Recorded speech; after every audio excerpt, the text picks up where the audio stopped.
जय हिंद फ्रेंड्स, स्वागत है आप सभी का हमारे यूट्यूब चैनल पर।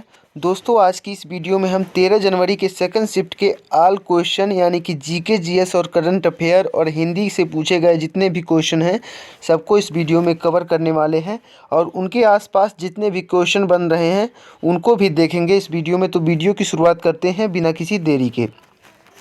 पहला क्वेश्चन आज की इस शिफ्ट में पूछा गया था, दिल्ली के सीएम कौन हैं। दिल्ली के सीएम के बारे में पूछा गया था। तो दिल्ली के सीएम बहुत आसान क्वेश्चन पूछा गया था।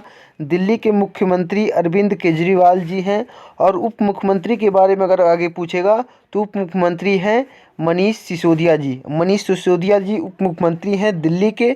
और अगर एलजी के बारे में पूछेगा, दिल्ली के एलजी कौन हैं, तो अनिल बैजल जी दिल्ली के एलजी हैं।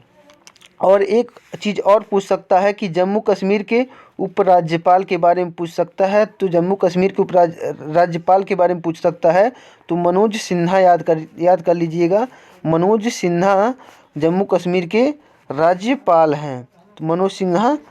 अगला क्वेश्चन क्या पूछा गया था? अगला क्वेश्चन पूछा गया था, सोनल मानसिंह किस नृत्य से संबंधित हैं। तो सोनल मानसिंह का संबंध है ओडिसी नृत्य से।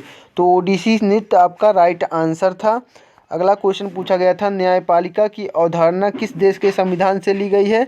तो न्यायपालिका की अवधारणा को लिया गया है अमेरिका के संविधान से। न्यायपालिका की अवधारणा अमेरिका के संविधान से ली गई है और यह तो इसका राइट आंसर था। लेकिन अब हम देख लेते हैं कि अन्य कौन कौन सी चीज़ें भाग किस देश के संविधान से लिए गए हैं। पहली बात, नीति निर्देशक तत्व तो बहुत बार पूछता है। तो नीति निर्देशक तत्व तो आयरलैंड के संविधान से लिया गया है। आयरलैंड आपका राइट आंसर होगा अगर नीति निर्देशक तत्व तो पूछेगा। अगर संविधान संशोधन की प्रक्रिया पूछेगा तो दक्षिण अफ्रीका के संविधान से संविधान संशोधन की प्रक्रिया ली गई है। और अगर पूछेगा संविधान संशोधन की प्रक्रिया किस अनुच्छेद में है, तो ये है अनुच्छेद 368 में। अगर पूछेगा संसदीय शासन प्रणाली, तो ये इंग्लैंड के संविधान से ली गई है संसदीय प्रणाली, शासन प्रणाली। अगर समवर्ती सूची पूछे, मतलब समवर्ती सूची पूछेगा और प्रस्तावना की भाषा पूछेगा, तो ये दोनों की दोनों चीज़ें ऑस्ट्रेलिया की संविधान से ली गई हैं। अगला क्वेश्चन पूछा गया था।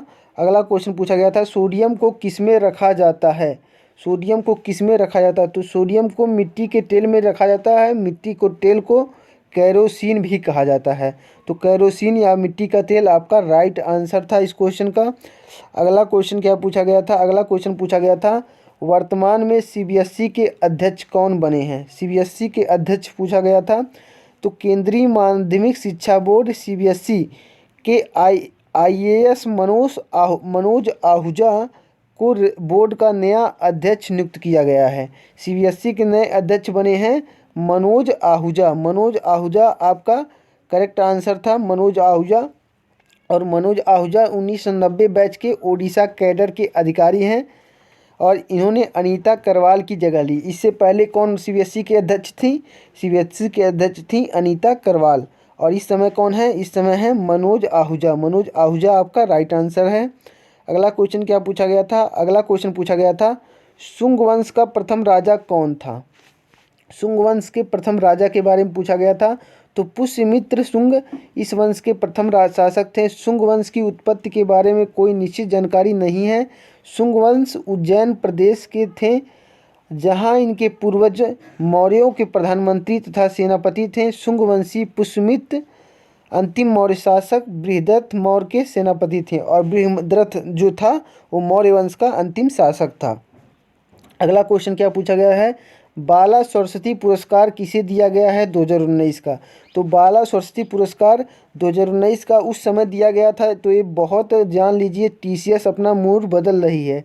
टीसीएस जो एसएससी की परीक्षा कराने वाली संस्था है, यह अब 2019 और 18 और 20 से भी क्वेश्चन पूछने लगी है।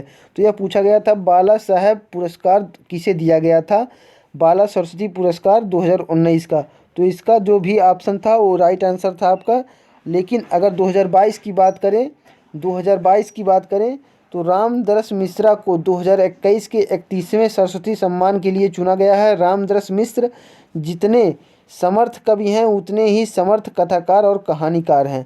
अगर सरस्वती सम्मान की बात करें, अगर सरस्वती सम्मान आप में पूछा जाएगा तो 31वां सरस्वती सम्मान दिया गया है रामदरस मिश्रा को। तो रामदरस मिश्रा आपका राइट आंसर हो जाएगा। अगला क्वेश्चन पूछा गया था ईडन गार्डन क्रिकेट स्टेडियम कहाँ स्थित है। ईडन गार्डन क्रिकेट स्टेडियम के बारे में पूछा गया था, तो स्थित है भारत का एकमात्र प्रमुख खेल मैदान है, यह कोलकाता में स्थित है। यहाँ क्रिकेट खेला जाता है। स्टेडियम की स्थापना 1864 में हुई। सबसे पुराना क्रिकेट स्टेडियम अगर पूछेगा तो ये ईडन गार्डन क्रिकेट स्टेडियम है, भारत का सबसे पुराना क्रिकेट स्टेडियम। स्टेडियम का ईडन गार्डन नामकरण किया गया था, जो कलकत्ता के सबसे पुराने पार्कों में से एक है, जो स्टेडियम से सटे 1841 में बनवाया गया था। तो Eden garden cricket stadium Kolkata में है, कोलकाता आपका राइट आंसर था। अगला क्वेश्चन क्या पूछा गया था, अगला क्वेश्चन पूछा गया था माइटोकॉन्ड्रिया में क्या क्या उपस्थित होता है। तो माइटोकॉन्ड्रिया में सूत्रकणिका, कोशिका और कोशिका द्रव्य में उपस्थित दोहरी झिल्ली से घिरा रहता है। माइटोकॉन्ड्रिया के भीतर आनुवांशिक पदार्थ के रूप में डीएनए होता है, जो वैज्ञानिकों के लिए आश्चर्य एवं खोज का विषय है। माइटोकॉन्ड्रिया में उपस्थित डीएनए की रचना एवं आकार जीवाणुओं के डीएनए के समान होती है।